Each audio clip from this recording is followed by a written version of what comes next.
Vamos a comenzar la mesa de salud y dependencia. Lo primero que voy a hacer es dar la palabra a Eduardo Campomanes, que quería leernos un texto que lo va a explicar el...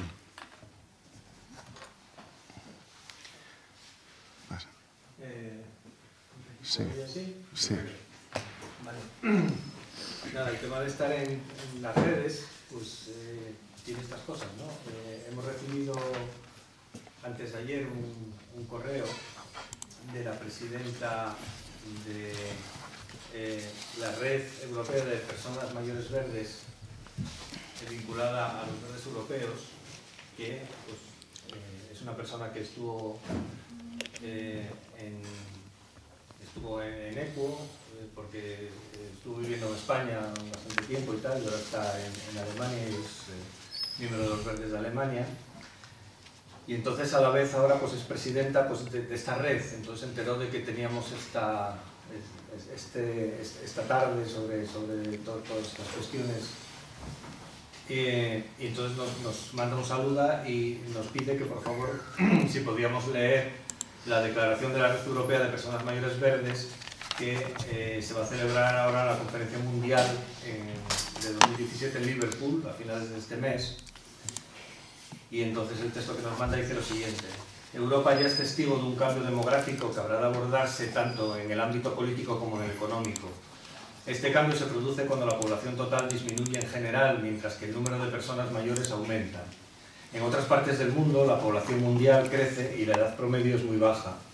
Los niños y los ancianos sufren hambre y escasez de agua. El mundo no es de ninguna manera sostenible, justo o un paraíso para todos.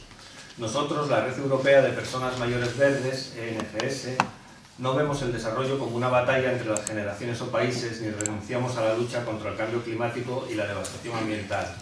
En su lugar, vemos la oportunidad de trabajar positivamente junto con todos los grupos de edad para un futuro común donde los ancianos puedan compartir su experiencia con el entusiasmo de los jóvenes. Por lo tanto, instamos a todos los verdes a construir redes de alto nivel con el fin de utilizar el conocimiento y la experiencia de los ancianos y dejar que sigan participando activamente en la sociedad por el bien común. Hacer que los políticos depositen su confianza en la capacidad de los ciudadanos de la tercera edad y acojan su participación en el establecimiento y la implementación de la agenda política. Fortalecer el movimiento verde con soluciones a sus problemas sociales y ecológicos tal y como es necesario para la supervivencia de la humanidad.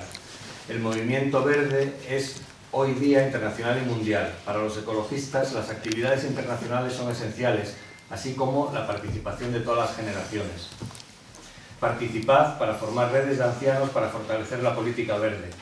Y nos hace un llamamiento para que en España, que ahora mismo no hay nadie, o sea, en el propio ECO no hay todavía una red transversal que se dedique a estos temas, pues para que se forme y pueda colaborar pues, con estas redes que ya existen en otros países, pues un poco pues, para fortalecer pues, este movimiento mundial. ¿No? Pues nada, simplemente estas gracias. Bueno, mira, desde ECO Asturias queremos invitar a la ciudadanía asturiana a que reflexione junto a nosotros sobre el futuro de nuestros mayores. Para ello hemos programado 3 actos a celebrar durante la tarde de hoy. Una mesa redonda en la que disertaremos sobre los aspectos de salud y dependencia que afectan a nuestros mayores. Posteriormente tendrá lugar una charla sobre envejecimiento activo y para finalizar una mesa redonda que tratará sobre el sistema de pensiones y su futuro. Creemos que abordando estos 3 temas abarcamos la mayoría de incertidumbres que planean sobre el futuro de las personas mayores y en el caso de los dependientes también de sus familias. De todos modos, somos conscientes de que pueden quedar aspectos por tratar y que los tratados no se aborden con la suficiente profundidad que merecen. Con esta jornada iniciamos una tarea que debe de tener continuidad en el tiempo. Partimos de la convicción que envejecer con dignidad debe ser un derecho que desde las administraciones se debe garantizar este derecho, con recursos y no solo con deseos y declaraciones. La ley de la dependencia supuso un antes y un después para la atención a los dependientes. Pero después de 10 años surgen muchas dudas de que esto se haya cumplido. A nadie se le escapa que la atención a los dependientes está muy presente en la agenda política. Sin ir más lejos, el Gobierno ha elegido Asturias para evaluar la ley de dependencia y plantear mejoras antes de finales del mes de mayo. Esperamos que la comisión técnica que elabore el informe no sea una comisión política, que haga solo hincapié en carencias de las que son responsables el Gobierno central, principalmente de financiación, y realice también un ejercicio de autocrítica de la forma en que se aplica aquí en Asturias la ley de la dependencia. Señalar en este aspecto que el reciente dictamen de Observatorio de la Dependencia señala que Asturias, aunque ha mejorado la diferencia entre valoraciones y personas dictaminadas como dependientes, el 25% no obtiene grado. Sigue siendo uno de los territorios en el que se aplica el baremo con una dureza inusual. Aún así, casi 3.000 asturianos con derecho reconocido a una prestación o servicio no la reciben y muchos de ellos morirán antes de recibirla. Hablar de dependencia es también hablar de mujeres. 2 de cada 3 dependientes lo son. También lo son la inmensa mayoría de cuidadoras, tanto formales como informales. Las tareas de cuidados recaen en la mayoría de los casos en las mujeres, cónyuges, hijas, nueras, nietas. Sobre ellas recaen las labores de cuidados, en la mayoría de las ocasiones, hasta que ya no queda más remedio que recurrir a un recurso formal o a contratar una mujer, muchas veces migrante, de forma precaria. La Paz introdujo también el convenio especial de cuidadores no profesionales, que fue eliminado en el 2012. De este se beneficiaban otra vez mujeres, que a veces abandonaban el mercado de trabajo para cuidar a sus familiares dependientes, con la consabida pérdida de derechos sociales. La gestión del ERA es otra cuestión a tratar cuando hablamos de dependencia en Asturias. Las deudas individualmente reclamadas merecerían una mesa específica. También su política de conciertos, así como la de personal, requeriría de un análisis profundo. Quizás seamos demasiado ambiciosos en nuestros objetivos para hoy. Y bueno, y sin más, voy a lanzar una pregunta a los ponentes. ¿Están garantizados jurídica y materialmente los derechos de los mayores dependientes en Asturias? ¿Y cómo condiciona esto a las mujeres? ¿Quién habla? Rosa, tú primero. Nacho primero. Así. Me la lanzas, la recojo. Muy bien. Bueno. Muchas gracias. A ver, garantizados no están, evidentemente, y no parece que haya voluntad política de garantizarlos. Esto yo creo que es la primera reflexión que hay que hacer, ¿no? Primero, quizás para contextualizar en qué medida hemos perdido derechos en relación a la dependencia. Recordad que la ley nace en el 2006, muy bien, que la ley nace en un momento histórico, económico, político muy determinado, donde teníamos un país con en torno a los 2 millones de desempleados, en época de bonanza económica, aunque ya se podían intuir algunas de las cargas que iba a tener después el fenómeno del proceso brusco de crisis que tuvimos. Y la ley evidentemente nació para crear un cuarto sistema de protección social, ¿no? Que fuera complementario a la sanidad, a los servicios sociales, etc. Porque en aquel momento había una expectativa importante. Yo creo que no se tuvo en cuenta, no se analizó fríamente el cambio demográfico.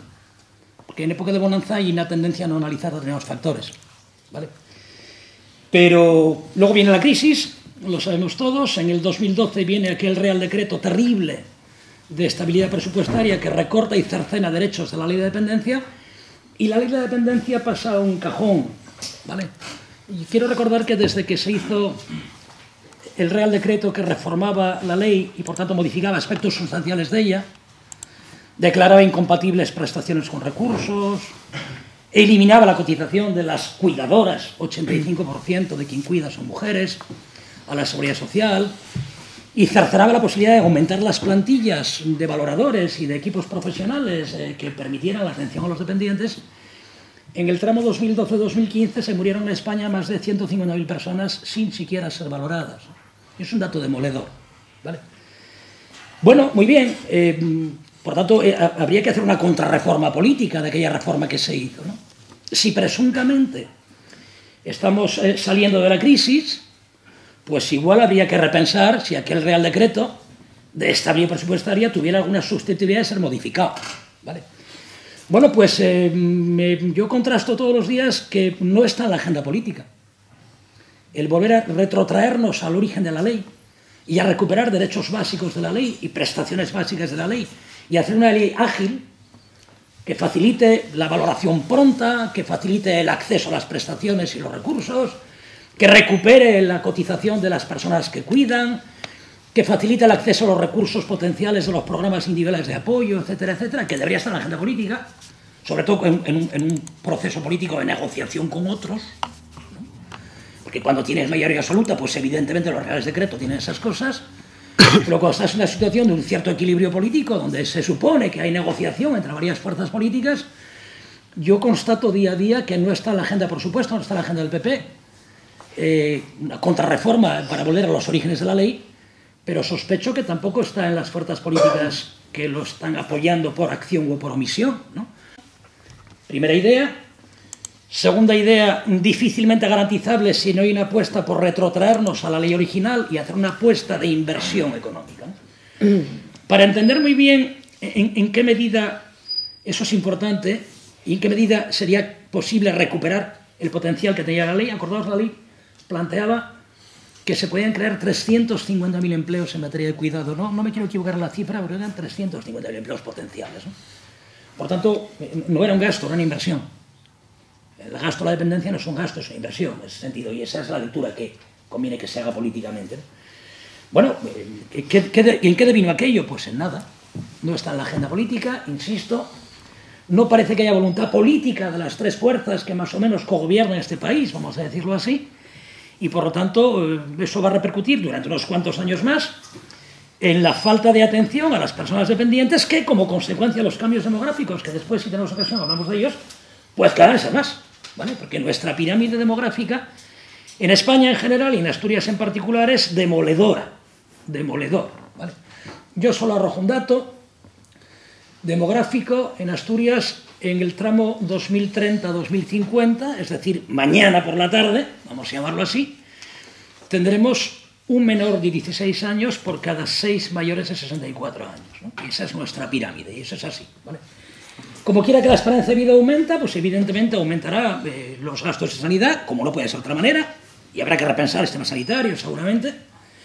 Y como quiera que el cambio demográfico es así, porque nos incorporamos la generación del baby boom, que en Asturias somos muchísimos, pues nos ocurrirá que en los próximos 15 años habrá un volumen de población mayor espectacular, dicho así, espectacular, y que desde luego va a determinar que una parte importante de esa población, y especialmente con perfil de género, mujeres, van a ser dependientes, ¿vale?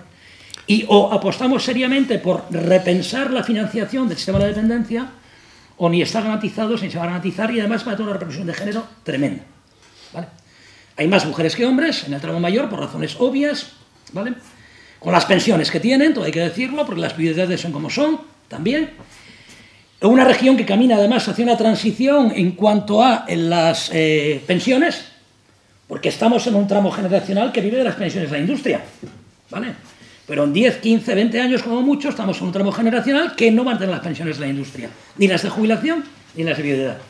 Y os garantiza una inversión fuerte en políticas de dependencia porque va a haber mucha más gente dependiente, o si no el sistema se va a quedar en nada.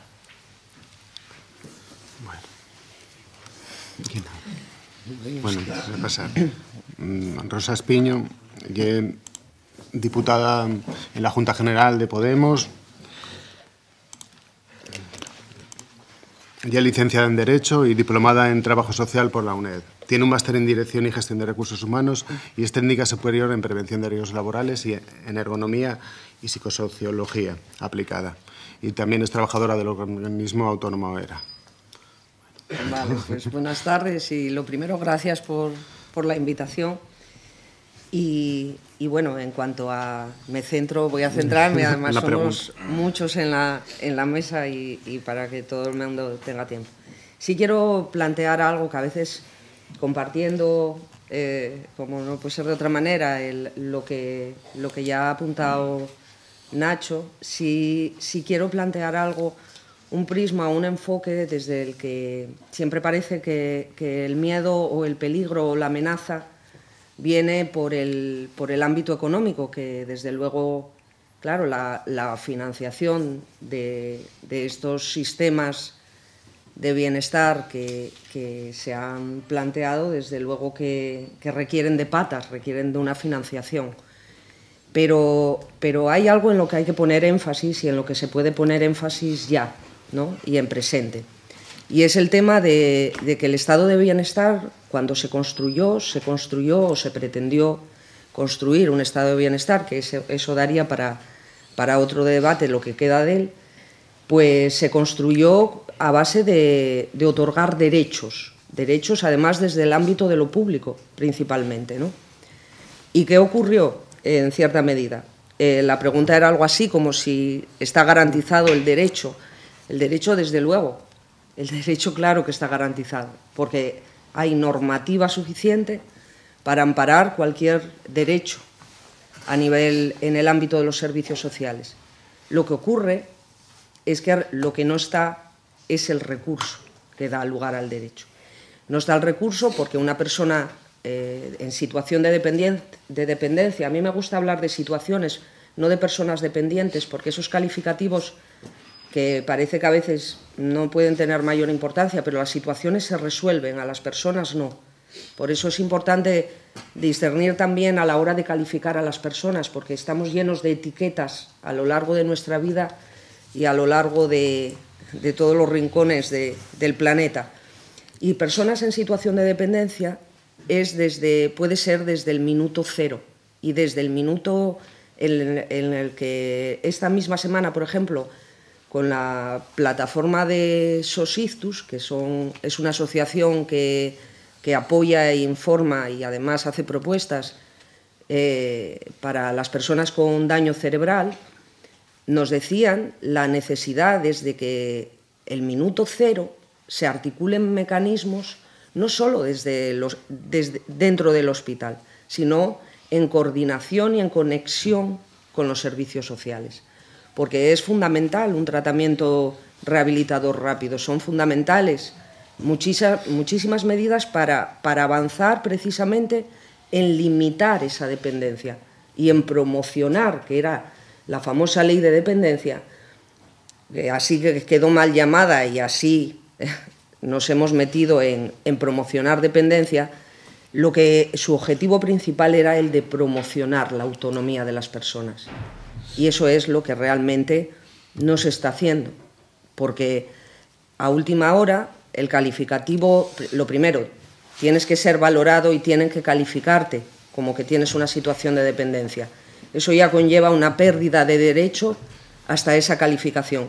Pero es que una vez calificado con esa situación de dependencia, todavía no tienes asegurado una prestación o un recurso de todos los que contempla la ley de dependencia, que no es solo la plaza residencial, que es que se trataba de promocionar autonomía, se trataba de tener un asistente personal, de tener una cuidadora, como dice la OMS, que el sitio más saludable para vivir es la vivienda de uno mismo, ¿no? Entonces, hay que articular todos esos mecanismos, el derecho lo tienes, pero hay que gestionarlos bien y hay que hacer que sea de una forma rápida y de una forma eficaz.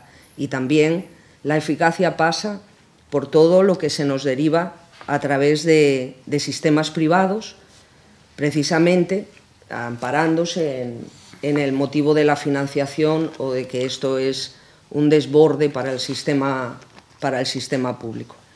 Y bueno, lo dejo aquí para que... Luego tendremos un espacio para... Bueno, Carlos Ponte...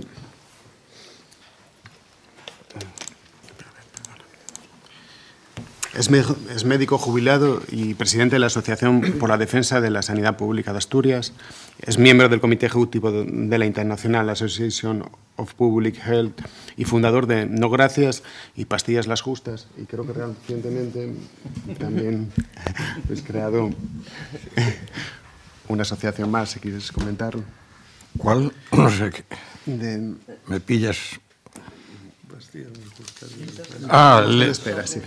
Lo de las listas, sí, que el otro día se constituyó una una plataforma sobre las listas negras, ¿no? Porque dentro de las listas de espera hay listas negras, o sea, que son enfermos que, por los motivos que sean, porque rechazan una derivación o porque... Pero bueno, supongo que no me podré entretener con esto, por importante que sea, ¿no? Entonces, ¿contesto la pregunta que me formulabas? Sí. Bueno, yo de lo que puedo hablar es de la atención sanitaria en relación con la dependencia. Entonces, bueno, la atención sanitaria en principio sí está regulada o establecida, pero su aplicación pues tiene muchos problemas, ¿no? ¿Por qué es importante la atención sanitaria? Bueno, esto es en la dependencia es una cosa muy obvia, ¿no? Porque la mayor parte de los problemas de dependencia pues son atribuibles a la pérdida de la salud, son atribuibles a la enfermedad, ¿no? Entonces, digamos que es una pata importante en las estrategias de atención a la dependencia, ¿no? Esta triada, ¿no?, de envejecimiento, enfermedad, dependencia, pues es un problema de todas las sociedades avanzadas y en Asturias pues muy relevante, ¿no? Como decía antes Nacho, pues hasta el 25% de la población, era el dato que daban el otro día, ¿no? En estos momentos tiene más de 65 años. Entonces, ¿qué pasa con la atención sanitaria a la dependencia? Pues yo creo que tenemos problemas importantes, ¿no? Es un reto que está sin resolver, yo creo que por tres motivos. El primero, porque lo fundamental en estas estrategias es la promoción de la salud, es asegurar la salud o promover la salud y la protección de la salud, ¿no? Y esta es una pata muy débil dentro de nuestro actual sistema sanitario, ¿no? Porque, bueno, basta un dato, es decir, solo el 1% de los presupuestos en el sistema sanitario pues se dedican a la salud pública, ¿no?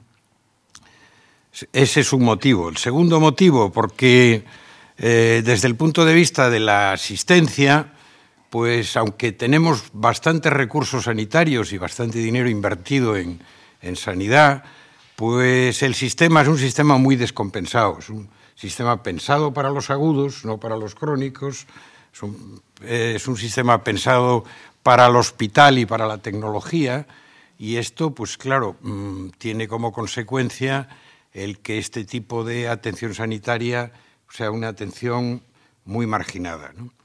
Y el tercer problema, pues es que, bueno, habría que asegurar en este ámbito, en este espacio, el que la provisión fuera pública, cosa que en estos momentos está muy cuestionada y con las estrategias que se están promoviendo de atención a la dependencia, pues hay muchos interrogantes sobre ello. Y además porque se necesita una provisión que sea una provisión integrada entre los recursos públicos y los recursos sociales, ¿no? Y pues, bueno, existe alguna normativa en la comunidad autónoma, pero todavía yo creo que muy débil y que no asegura una integración de recursos, ¿no? La integración de recursos se puede hacer de muchas maneras. Hay, por ejemplo, dos autonomías, como es Castilla-La Mancha y Extremadura, que reúnen en la misma consejería servicios sociales y servicios sanitarios. En otras autonomías se buscan otro tipo de fórmulas, pero yo creo que estamos lejos, por ejemplo, de modelos como puede ser el modelo canadiense, ¿no?, donde contempla cosas que yo creo que son muy importantes, ¿no?, como la sustituir recursos residenciales por recursos comunitarios y, sobre todo, el que haya participación. Nosotros que estuvimos esta mañana en una jornada de participación, pues, el que haya una participación de los usuarios de estos recursos y de los cuidadores en la toma de decisiones de los servicios, ¿no? Pues nada, vamos a dar paso a Marcelino Laruelo, que es creador de la Oficina en Defensa del Anciano. Bueno, buenas tardes. Yo cuando llegué aquí hoy a las 4:30 creí que este acto no se iba a celebrar porque lo veía totalmente anticonstitucional, en el sentido de que convocarlo un sábado por la tarde a la hora sagrada de la siesta, yo me parecía que eso que no lo podía permitir la Constitución. Pero bueno, veo que se sigue celebrando sin problemas. Bueno, dicho eso a modo de introducción, la siguiente cuestión que quiero decir también a ustedes, quiero darle públicamente las gracias a Rosa María Espiño, porque no soy votante de Podemos, quede claro, y soy criticante de Podemos, pero desde que el grupo de Podemos entró en la Junta General del Principado, y en concreto el tema de los ancianos y de las residencias del ERA, dio un vuelco. Ya se pueden escribir 1 millón de páginas en los periódicos, no sirven absolutamente para nada, nada más que a lo mejor de autosatisfacción propia.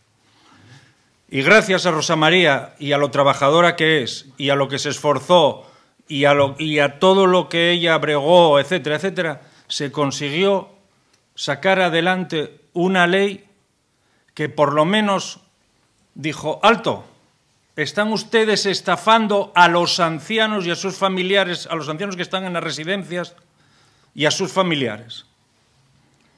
Eso fue algo increíble, increíble. Y esa ley salió adelante con el voto del PP y de Izquierda Unida. Porque yo quiero decirles a ustedes que si encontramos a una persona en la calle tirada, para ir a auxiliarla, lo primero que haremos será auxiliarla. No vamos a preguntarle, oiga, ¿usted qué votó? ¿Al PP? Ah, pues que vengan los del PP a ayudarle. ¿Qué votó? ¿A Izquierda Unida? Pues no. Son temas de humanidad. De humanidad. Y por eso no cabe distinción. Luego cabrá matices en la hora de ver dónde se saca el dinero, cómo se aplica, etcétera, etcétera. Pero lo que estaba ocurriendo con los ancianos, y lo que sigue ocurriendo con los ancianos en las residencias, era un problema, yo casi me atrevo a decir que es un crimen de lesa humanidad. Porque son personas, son ciudadanos. Y de la misma manera que no toleraríamos que un niño en una guardería estuviese 12 horas al día amarrado a una silla, ¿por qué lo toleramos con una mujer o con un hombre que bregaron en la época más dura de España, que sacaron adelante una familia, que cumplieron con todos sus deberes como ciudadanos y que en los últimos años están en esa situación debido a una enfermedad o a varias enfermedades? Bien, yo quería preguntarles a ustedes, porque esto es muy importante. Vivimos en un mundo que pegó Esto hace 40 años no lo habría que explicar, pero hoy sí. Yo quería preguntarles a ustedes, ¿tienen ustedes algún familiar o algún amigo con el que se relacionen? ¿O trabajan ustedes en una residencia, sea del tipo que sea? Sí, Marcelo. Bueno, tú trabajas, muy bien. ¿Y tú trabajas? ¿Pero familiares? ¿Tienes un familiar? ¿Y usted? De Alzheimer, muy bien. No, es que esto es muy importante, por la siguiente razón. Aquí nadie se pone en el lugar del otro. Nadie se pone en el lugar del otro. Hasta que no te toca, no te preocupa lo que estás viendo. Ay, sí, vaya por Dios, ay, sí. Nada. Pongo un ejemplo reciente, que es una cosa evidentísima. El señor Aznar, expresidente del gobierno, dijo que había que subir la edad de jubilación a los 70 años. Y él lleva prejubilado desde los 51. Ese no es él. Es que como él hay 1 millón de personas que actúan de esa manera, catedráticos que trabajan 1 hora al día, si la trabajan, y toda una serie de gente que pontifica sobre la vida de los demás. Sobre la vida de los demás. Yo había propuesto, o comentado con Rosa María, abusando de la confianza, celebrar un acto en la Junta General del Principado o hacer un guión en la que todos los diputados y diputadas estuviesen amarrados al escaño con un arnés que se te mete por la regaña, y que estuvieses allí 12 horas sin poder levantarte ni para orinar ni para nada. Y que encima a finales de mes te cobrasen 1.400, no sé si son 40 euros o 37. Bien. Entonces, porque esto que acabo de comentar forma parte de una cosa que yo llamo la democracia del sufrimiento compartido. No es lo mismo estar en un despacho detrás de una mesa con 65 años, que yo me parece una barbaridad, porque yo creo que todo el mundo se tendría que jubilar a los 60, y sobre todo los que empezaron a los 12, a los 14 y a los 16 años. No es lo mismo eso que estar conduciendo un furgón por Gijón, o estar subiendo bombones de butano, o estar en un bar agachándote 1.000.000 de veces al día para coger una botella de esto y de lo otro y de lo más allá. No es lo mismo.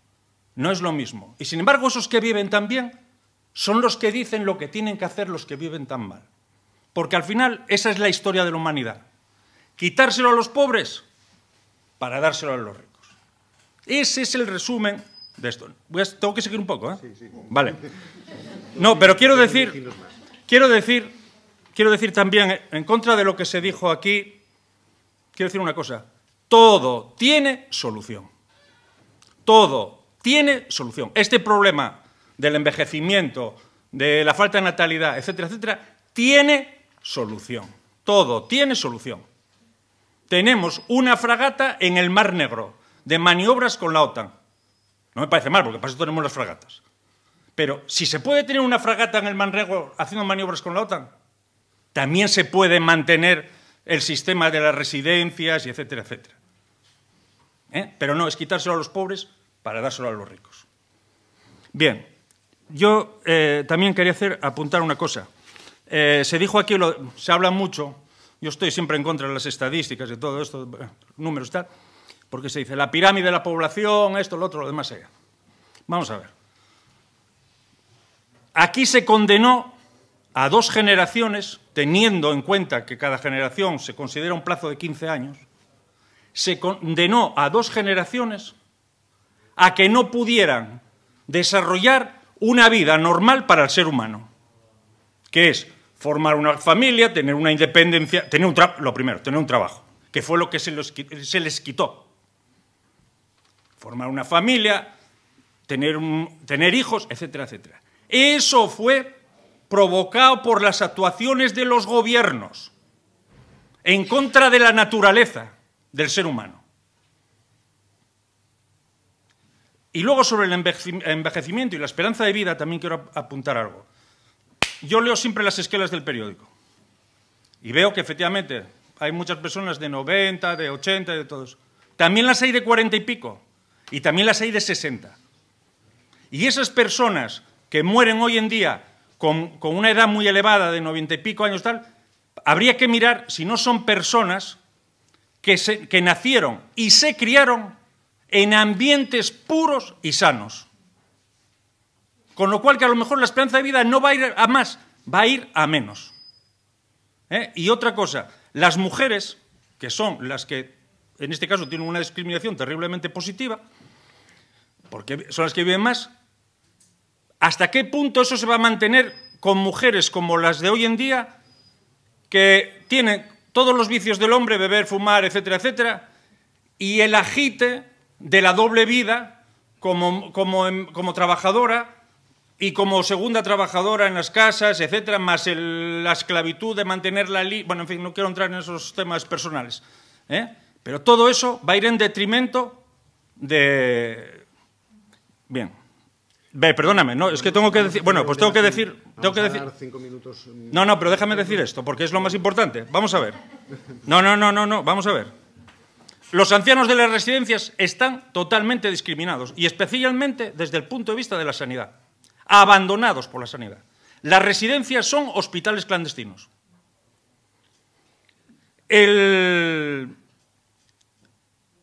Por ejemplo, salud mental no atiende a los enfermos de Alzheimer. El ERA, que es la que no inventó las residencias de ancianos, el ERA, ya las había en la época de Franco y más atrás. El ERA es un ejemplo de opacidad, ni facturas ni nada. Es un ejemplo de despilfarro. es un ejemplo de duplicidad de gastos. ¿Por qué tiene mi madre que contribuir al gasto de enfermeras, de asistentes sociales y de psicoterapeutas y de todo eso? Si un señor como ella, estando en la calle, lo tiene gratuito porque forma parte de la sanidad. Y el ERA va camino de la quiebra.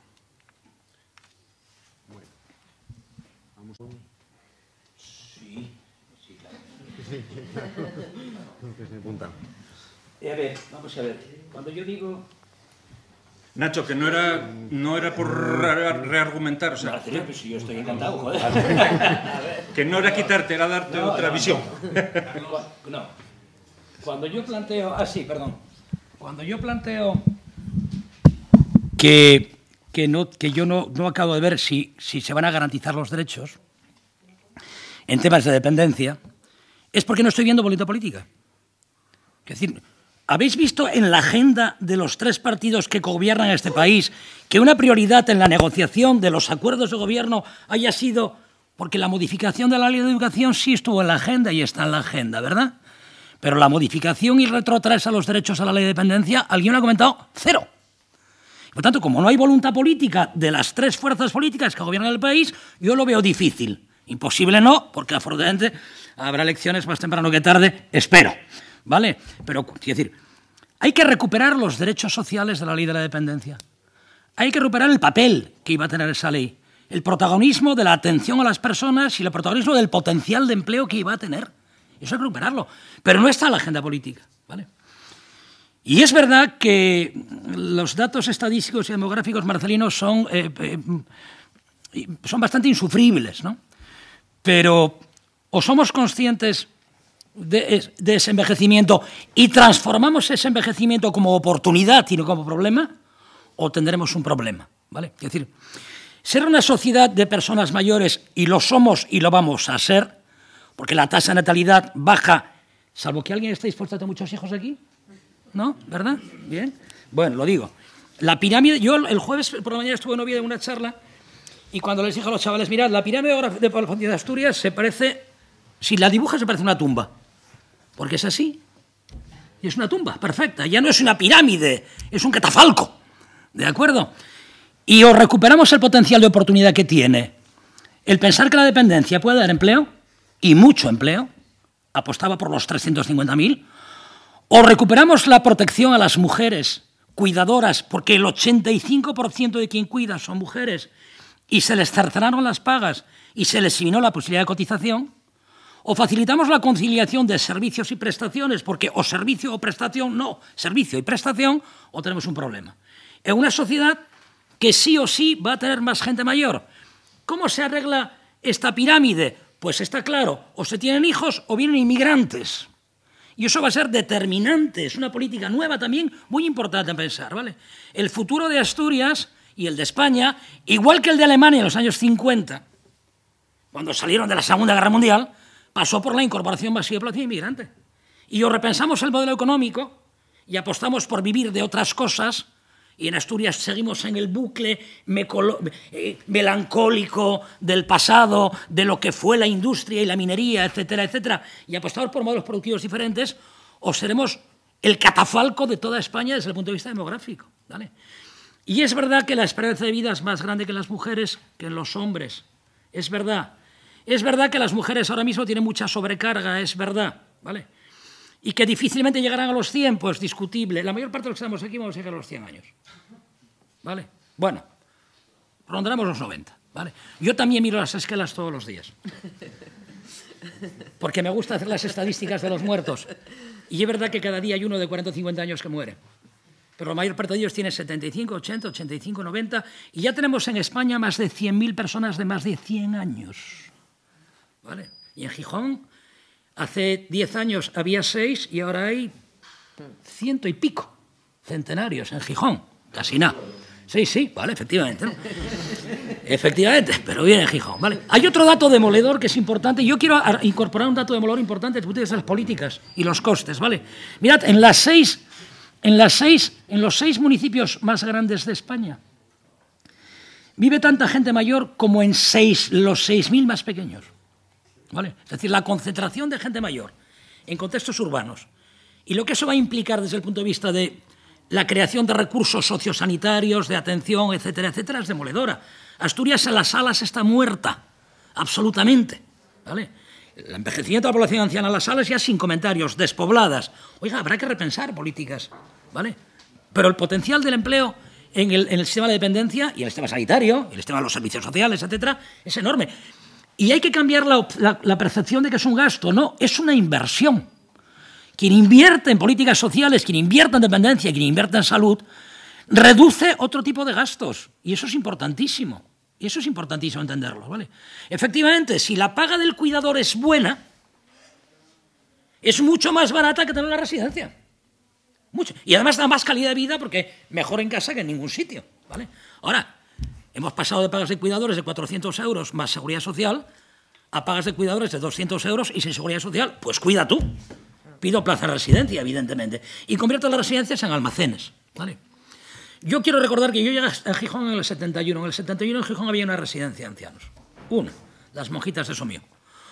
Bueno, oiga, mire usted, 45 años después hay más de 100. Es un dato demoledor. Hay más de 100. Nacho, porque media Asturias está metida en Gijón. Sí, claro. Una cuarta parte. Una cuarta parte de Asturias, claro. Es que en el occidente viven 70.000 personas. ¿Por qué no se hacen residencias? Y en el oriente, no Marcelino, en el oriente de Asturias viven 45.000 personas, menos que en la calzada. Y hay que hacerlas en las salas. Y hay que hacerlas. ¿Y la gente estaría más feliz? Mucho más. En su entorno. Y con alternativas convivenciales como viviendas tuteladas o el cohousing o otro tipo de cosas de esas. Bueno, ¿quieres comentar? No, avanza si quieres. Bueno, voy a avanzar. Vamos a hacer un segundo bloque.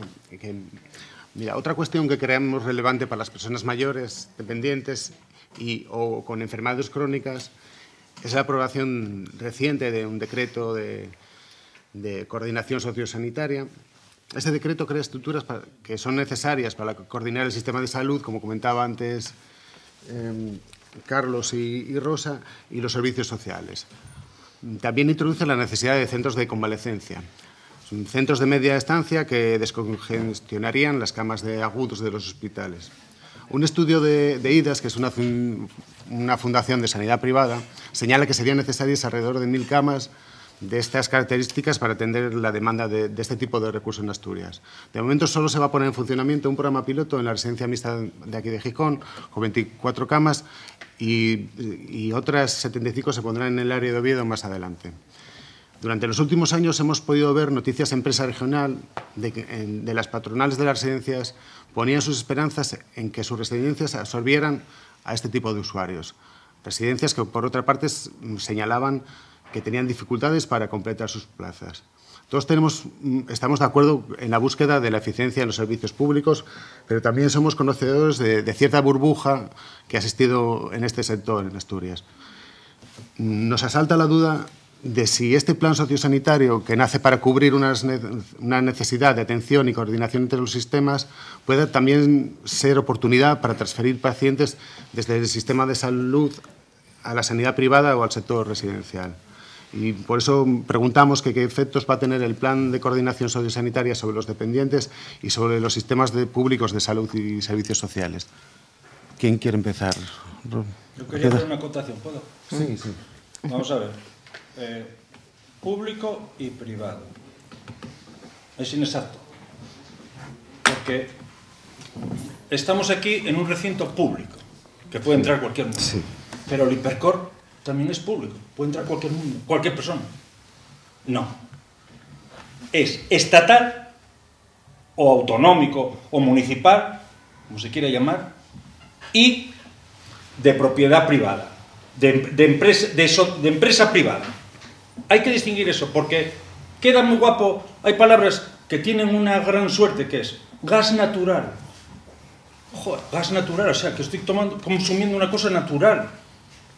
Coño, también podría decir petróleo natural o carbón natural. Y hay que ir contra esas trampas del lenguaje. Detrás de tanta defensa de lo público se esconde la defensa de los derechos de los trabajadores o funcionarios que trabajan en esos sectores, que viven infinitamente mejor que los que están en empresas privadas. O sea que, vamos a ver, empresa estatal o empresa autonómica, o como se quiera llamar, y empresa de capital privado. Pero público, todas son públicas. Yo no puedo estar de acuerdo con eso. No, es una cuestión de lenguaje, ¿no? Aunque quizás no era el momento de tener este debate. Yo conozco lo público, sé cuánto se trabaja en lo público, sé cuánto se cobra. No era esa la disquisición, eso es una parte. Sí, bueno, es un comentario que has hecho, pero bueno, voy a dar la palabra a Rosa. Vale. Pues bueno, y enlazándolo además con lo que apuntaba Nacho, que sí que hay que reflejar. Quizá aquí nos ha podido, bueno, aquí y en esta ola, en este país, en los últimos años, nos ha podido el ladrillo más que otra cosa. Ahora, hablar de 100 residencias en Gijón es hablar de edificios. Ahora lo interesante no es plantear el volumen de camas que tenemos, sino el volumen de ocupación y el volumen de demanda. Así también como los estudios de mercado que muestran si compensa o no en términos económicos, sino en términos sociales, si compensa o no pues construir una residencia de 100 camas en un municipio como Aller, por ejemplo. Eso es gestionar, y es gestionar lo público, Marcelino, perdona que te lo diga, de una manera eficiente, porque el truco, o digamos el último laberinto de todo público-privado es de quién es el dinero para sostenerlo, ¿no? Y cuando hablamos de participación, empezamos por ahí, por participar en lo público. Porque parece que la corrupción, como no la podemos tocar, no nos cuesta, no nos duele, y lo público, pues tampoco nos duele mucho, a pesar de que estamos trabajando todos y todas para ello y para mantenerlo. Sobre las unidades de convalecencia necesarias, pues vamos, segurísimo que sí. Seguro, eso no se puede poner en duda. Todavía hoy salía la noticia en el periódico, y bueno, de paso hago un poco de propaganda, porque era gracias a mi compañero y diputado Andrés Fernández Vilanova, que se ponía de manifiesto a través de una solicitud de información que pidió al Gobierno, que hemos pagado no para crónicos, y porque no... O sea, sobreviene un tratamiento que en muchísimas patologías que requiere de una atención y que requiere de prolongar unos cuidados. Ahora, ¿qué ocurre? Que a la Consejería de Servicios Sociales y a la de Sanidad pues se les ha ocurrido jugar a montar un decreto, como decía Carlos, en el que van a hacer un proyecto piloto. Un proyecto piloto, miren ustedes, un proyecto piloto lo llevan haciendo 15 años, porque a mí me consta, y de hecho no hace mucho, tuve conocimiento y visité la residencia de Santa Teresa en Oviedo, que es una residencia del ERA, y la residencia de Santa Teresa de Oviedo tiene residentes que son personas convalecientes del hospital y que tienen menos de 50 años. Y ojo, ¿qué ocurre? Que es que solo en Oviedo hay más de 200 personas en lista de espera por una plaza residencial, que es el objeto y el fin del organismo autónomo ERA, la asistencia al anciano, que sí es cierto que también se gastó dinero en construir una bolera con el dinero del ERA, eso también es cierto, y en otro tipo de tropelías como obras de arte, pero digamos, el fin es la asistencia al anciano. Entonces, ¿cuál va a ser la prioridad? Eso es lo primero que nos preocupa, porque claro, aparecen en la mixta 24 camas ahora para hacer el experimento, ojo, para hacer el experimento, que insisto, que el experimento ya está hecho, que lo que quieren ahora es ponerle un papel de decreto para decir que esto funciona así, pero que aparecen 24 plazas en la mixta, donde aquí en Gijón la lista de espera es el doble que la de Oviedo todavía, de las personas que están esperando por una plaza. Entonces, por esa vía entendemos que, y nos asusta bastante, el tema de la prioridad, sobre todo un organismo que se dedica a gestión de plazas públicas residenciales y para ancianos, insisto, que tiene un decreto cuya entrada dice que hay que tener más de 55 años para ser residente en el ERA. Por otra parte, está el tema de los recursos materiales y humanos, porque, claro, el ERA tampoco se ha podido librar del desmantelamiento de los servicios públicos de todos estos últimos años. Y, a ver, estamos hablando de que en muchísimos centros del ERA no hay ni un ATS de noche y no hay palos de gotero, bien lo sabe Carlos. Quiero decir que necesitamos recursos.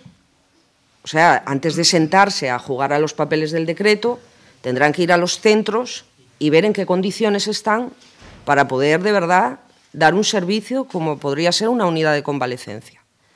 Salvo que no sea esa la intención. Salvo que no sea esa la intención, que es lo que presumimos, porque también viene una cosa, también es importante otra cosa, es el tema del dinero. ¿Cuánto nos va a costar? ¿Cómo le va a costar a un organismo público como el ERA? El organismo es un organismo autónomo, tiene su propio presupuesto y su propia gestión. ¿Qué va a pasar dinero en la Consejería de Sanidad? ¿En qué cantidad y cómo? ¿Cómo se valora todo eso, ¿no? Cuando están integrados dentro de un mismo centro, gastos de una consejería y gastos de la otra. Eso sería sencillo. Sería sencillo si no se hicieran las trampas en la gestión del ERA que se hacen, que llevan a la quiebra, como dice Marcelino, y que se vislumbra que viene a venir. Y ocurre una cosa, y es que en las residencias privadas la ocupación en los últimos años no es del 100%. Y hay muchas residencias privadas que se están preparando, incluso con infraestructura, no con personal, porque las condiciones del personal siempre han sido muchísimo más precarias, pero sí con tema de infraestructura y medios dentro de los centros geriátricos, y creemos que puede ser la vía para abrir la puerta a la privatización, ojo, de una parte de la sanidad pública. No dejaremos de estar en un centro que, ojo, que gestiona por índices de precio, es decir, por cómo gano más dinero, no cuánta calidad puedo o por índices de calidad. Y lo último decir, porque sí, ya y con esto termino, 56 millones de euros. El presupuesto del ERA son 118 millones de euros al año. 56 millones de euros se gastan en plazas, en camas privadas, en las plazas concertadas famosas.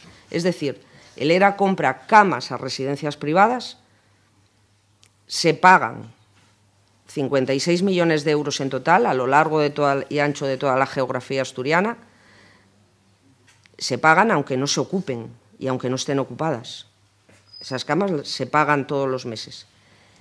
Y ahora mismo, públicas, tenemos 200 camas vacías.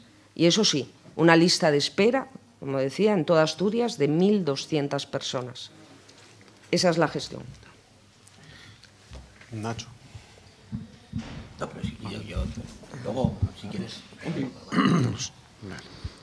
Bueno, muy breve. Yo creo que con respecto al decreto 70-2016, no es posible cuando exista como existe, ¿no?, unas necesidades sociales totalmente demostrables, pues se haga un plan piloto, ¿no? Porque un plan piloto tiene otro sentido, ¿no? El decir, bueno, pues vamos a ensayar determinada experiencia para ver si funciona o no funciona, pero ante necesidades que son acuciantes, además, pues no es de recibo esto, ¿no?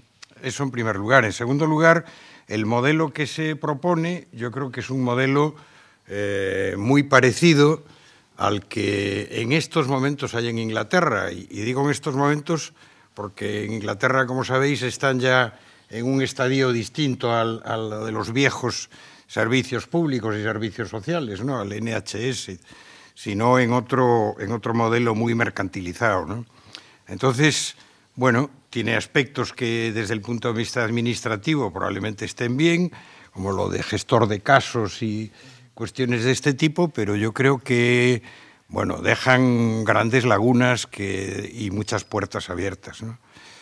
Y el efecto negativo que tiene, el que, como decía antes Marcelino, el que prácticamente la atención sanitaria en los centros, en las residencias, sea casi nula, ¿no?, o inexistente, también tiene otro efecto de rebote sobre este diseño de agudos que tiene ahora el sistema, ¿no? Porque, como se sabe, pues hay estudios que hablan de que hay 1.400.000 estancias en hospitales de agudos al año en el conjunto del país, que se dice que son inapropiadas, ¿no? Lo cual supone, bueno, por utilizar los servicios hospitalarios de agudos para pacientes a los que no les correspondería ese tipo de atención.